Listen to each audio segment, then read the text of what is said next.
मानत बा ओकरा खातिर। इहे गो चमार के लइका संत रविदास जी कहनी कि मन है चंगा तो कठौती में गंगा। एकरा खातिर बा जे मानत बा ओकरा खातिर विचार करी। पहले बाबा जी और केस पाक गइल बा। पहले गीत होखे बाबू वीरेंद्र सिंह, गायत्री ठाकुर, धुरान काका, इनका लोग के जमाना में होकर स्वर्गीय शेक्सपियर राय बहादुर भिखारी ठाकुर जी के जरा नाच में आखिरी कलाकार हमार नाना जी रही रामचंद्र माझी जरा पद्म पुरस्कार मिलल नहीं से कुछ सीख ले बानी हमनी के हमार विरासत रही हमार नाना। तो पहले गीत गवाए भाई गावे तो बहन सुने आए अब बहन गावे बाबा तो भाई सुने। ए घरिया दू गोला इज्जती आदमी दू गोला नहीं खे करवा ना जी। अखिया पिया खाना उना खियाला के बाद में भौजी है भौजी जाना तर कान में कचकाचा कहता निर्मला जी जैसे भाई बहन कोइले रही लोगों से मौत करो। गलती कहता नहीं ना जी। ए मलिकार असली के राज गइल नकलिए लोग पूजात बा। डलडा में करपुरी घरी देव तो लोग खात बा। विश्वकर्मा पूजा के दिन लड्डू काठी में बनल है काठी में सरसों के तेल में ना जी। ओहे माल के चर्बी में डंडा में आ ओहे विश्वकर्मा जी पर चढ़ेला। असली के राज गइल नकली लोग पूजात बा। डलडा में करपुरी घरी देव तो लोग खात बा। सच बोले वाला समाज में पिटात बा आ झूठ बोले वाला के बोलबाल बढ़ल जात बा। धर्म के दिया अधर्म से बुतात बा। आ वो ये विधाता काम गड़बड़ात बा होत बा चिरहरण रोजी रोतारी नारी कलयुग में कहां गइलन कृष्ण मुरारी। दूध से महंगा ए घड़ी दारू बिकात बा। दारू बंद बा बंद है दारू बंद है कतही नहीं खेमिलो कतही नहीं खेमिलो। आज जेकरा मुंह पर मशीन लगावो 99 के लोग के मुंह महकत बा। कब से उजारका पिए वाला लालका में बालोगा लालका पिए वाला उजारका घर में सूतल बालो। कहेले भिखारी अब दुनिया के रीति अलबेलवा पर बीता त के भौजी के भैया काटी ताक अलबेलवा पर बीता त तोहरो पर बीत। पहले के गीत गवाए घरिया का हो गई ए घरिया नायका जमाना आ गई। रीड के आगे बढ़ा दो भाव में भाव देखिए हमार धोती उधियाता है भौजी ज्यादा तो हम मरद हैं अपन साड़ी के मत उधिया दी जनलू कि वहां सवतिया बसेले इनकर मरद कलकत्ते में रहलन दिनेश भाई। दिनेश भैया का मेहरारू है सूता फैक्ट्री कि वहां सवतिया बसेले थोड़ा दी सवतिया बसेले ये पिया मोरा ए राजा मोरा चाहो जन कतिया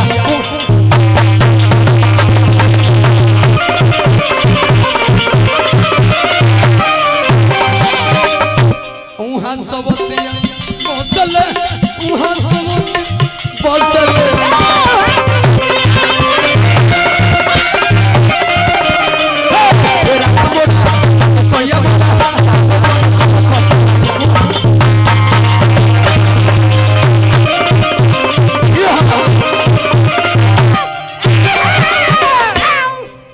आदमी के गीत हम गाएंगे हाँ खेसरिया भैया के कारण कि वो हमारा सॉन्ग के कलाकार बा।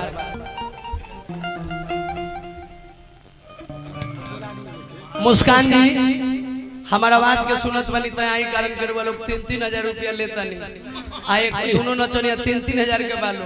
देखिए अब सबसे बेसी फायदा है घड़िया दू गोला में नचनिया के बाद 12 बज गई अब मेकअप करत होई है सब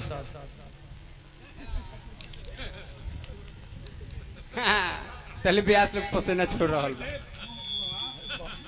आज अब यहाँ से तो देखी कैसे हम जानत नहीं सब के कहतन भाव में ब्यास बेगलत का के तन लचक चाल चल के दिखा दो तनी। मुस्कान जी आई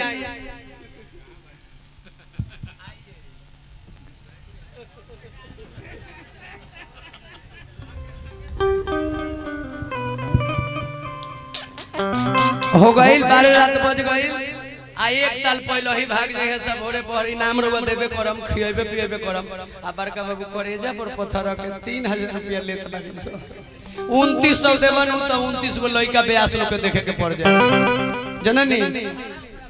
ओकरा बाद में तब खोजत रह दिया बार के कहे के भाव का कि राजा बा अरे माल नारी के कि अरे फिल्म देखो खेसारी के अरे टिकट बड़ा महंगा मिल यही से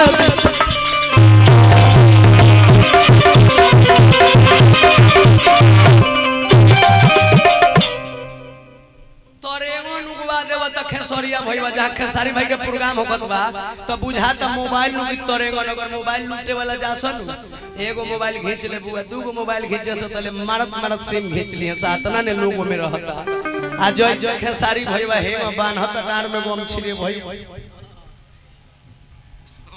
बान्हत बेयास बरियार से हमरा में गमछी बान्हल ठीक लाग हाउ बढ़िया त बुझाई कि चोकर के बोरा ह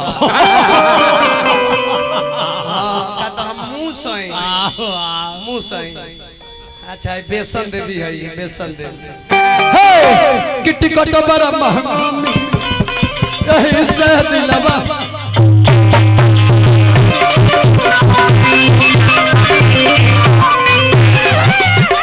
लेकिन हम केकरा के बोलावत नहीं केकरा के जौन मुसवा पर बाबा चढ़ेले नौकिला जन्म के मुसवा का रहे करंच नाव के दानो रहे बाबा से लड़ाई कोई न बाबा से लड़ाई कइलक लड़ाई में जीत गइल कहलस कि ये बाबा अब शर्म सरोरा फिर का करी अपने चरण में हमार शरण के रख ली उहे करंच नाव के दानो के मूस के वाहन बना के जननी आ बाबा ओकरा के वाहन बना देली हम अगला जन्म के दानो रहनी तो हम मूस बन गइनी आई अगला जन्म के बकरी रहली तब भोले बाबा के सवारी जगह बोल लइका कहता कि हम उरी के ललनवा के बाबा पूजी के चला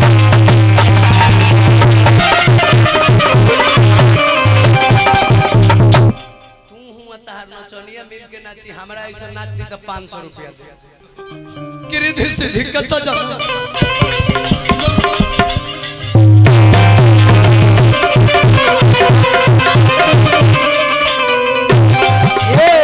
गौरी के ललनवा के बाबा पूजी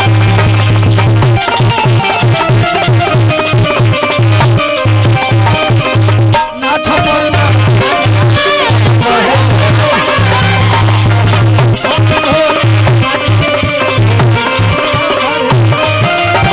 पिया तारे गाजा हो पिया तारे गाजा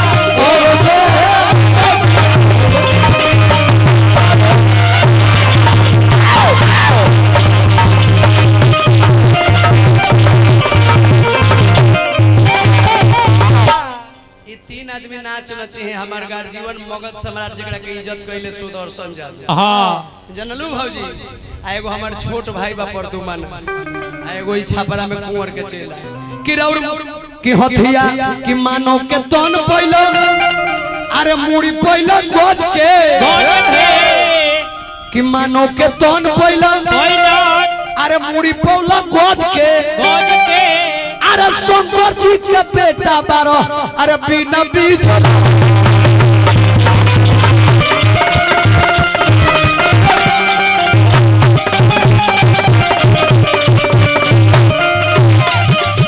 भिखारी ठाकुर के वो नाच देख ले उनका नाच के उड़ली ओकरिया ओकरे खाए के बनाव टिमकी से कस बेसन देवी इनका रखिया भौजी उर्फ बेसन देवी हे अरे हथिया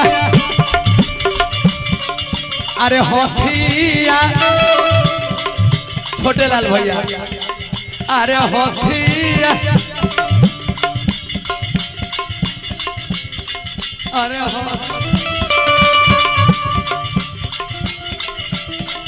क्या सूढ़ावा रे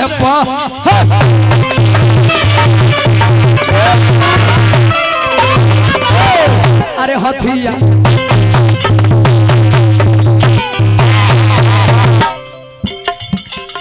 देखा ऊपर में नस घे जाई बा हम अरे हथिया पवन भाई का सुरहावा रे पवन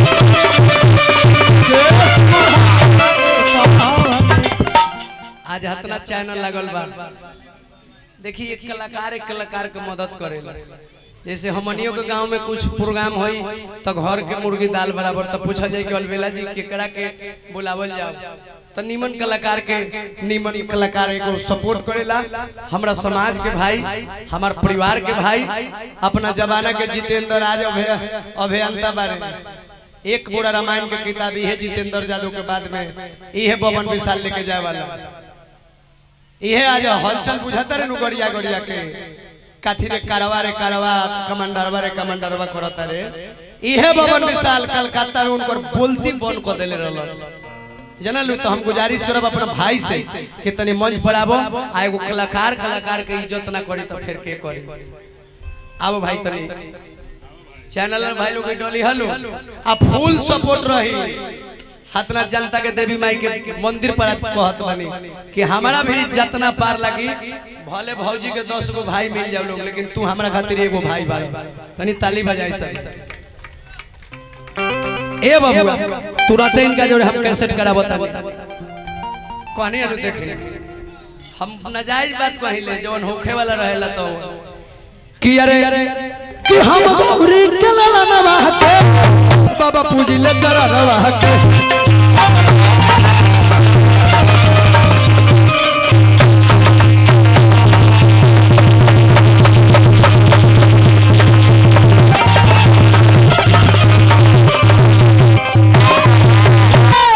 तो चल बाबू देवी माई के मंदिर बा ना होरका नहीं के हाथ में घाव बना बाजू देवी माई के मंदिर बा पहले के